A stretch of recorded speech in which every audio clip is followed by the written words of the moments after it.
तर त्या हं. कारणांमुळे स्त्रीला गर्भावस्थेमध्ये जेस्टेशनल डायबिटीज होतो.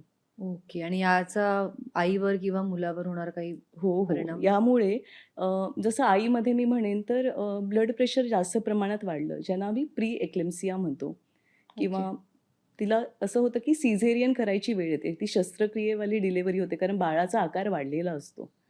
अच्छा. गर्भावस्थेच्या काळामध्ये तिला खूप थकवा आणि असं तिला म्हणजे असं वाटतं की तिने पडून राहावं. म्हणजे थकव्याचं प्रमाण कंपॅरेटिव्हली यांच्यामध्ये जास्त असतं. हं. आणि गर्भधारणा झाली म्हणजे किंवा डिलिव्हरी झाली तिची, त्यानंतर ही तिला एक धोका असतो, की तिला पुढे जाऊन डायबिटीज होऊ शकतो. ओके. बाळामध्ये म्हणेन तर बाळामध्ये ते बाळाचा आकार म्हणजे वजन गर्भावस्थेमध्ये वाढतं. हे ओके. बाळामध्ये रिस्क आम्ही त्याला आमच्या मेडिकल टर्ममध्ये मॅक्रोसोमिया म्हणतो.